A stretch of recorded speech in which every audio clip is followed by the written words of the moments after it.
നമ്മൾ ചെയ്യുന്നത് ഇങ്ങനെ വന്നിട്ട് ഈ ഇപ്പൊ തകർന്ന് കിടന്നിരിക്കുന്ന വീടുകൾക്കടിയിൽ ആളുകൾ ഉണ്ടോ ഇല്ല എന്നൊക്കെ അന്വേഷിക്കുകയാണ് ചെയ്യുന്നത്.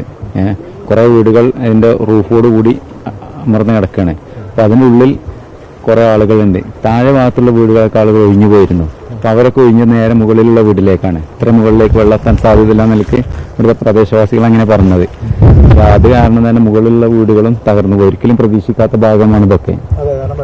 തിരിച്ചു വന്നിട്ട് അങ്ങോട്ടാണ് പോയത്. പിന്നെ നേരെ ഇങ്ങോട്ട് കയറിയിട്ട് തിരിച്ച് ഇറങ്ങിയിട്ട് പിന്നെ അങ്ങോട്ട് തന്നെ പോകുന്നത്. അപ്പോൾ ഒരിക്കലും ലോജിക്കില്ലാത്തൊരു ഭാഗത്തൊക്കെയാണ് പുഴ കയറി ഇറങ്ങിയിട്ടുള്ളത്. അപ്പൊ അത് കാരണം ഈ വീടുകളിലൊക്കെ ആളുകളുണ്ട്. ഇന്നലെ ഇതിന്ന് ഒരാളെ കിട്ടിയിട്ടുണ്ട്, സ്ത്രീയെ.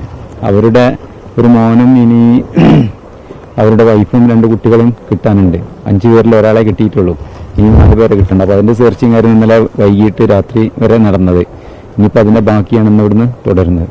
ഈ ഒരുപാട് മണ്ണും കല്ലും ഒന്നും അടിഞ്ഞിട്ടുണ്ട്. അപ്പൊ അത് ഇത് നോക്കിയെടുക്കുക എന്നൊരു ശ്രമകരമായ ദൗത്യമല്ലേ? അത് വളരെ ശ്രമകരമാണ്. ഇന്നലെ സാധ്യമായതൊക്കെ ഇന്നലെ ഒരു 3 മണി വരെ ചെയ്തിട്ടുണ്ട്. അതിനുശേഷമാണ് പിന്നെ JCB ഇങ്ങോട്ട് എത്തിയത്.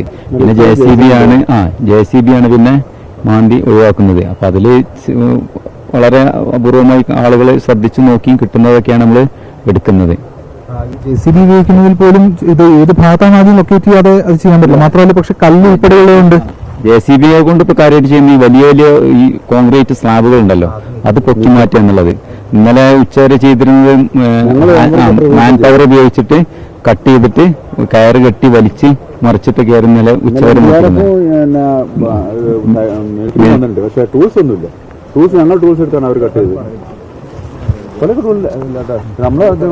അപ്പോ ഇങ്ങനെയാണ് ഇതുവരെ ചെയ്തിരുന്നത്.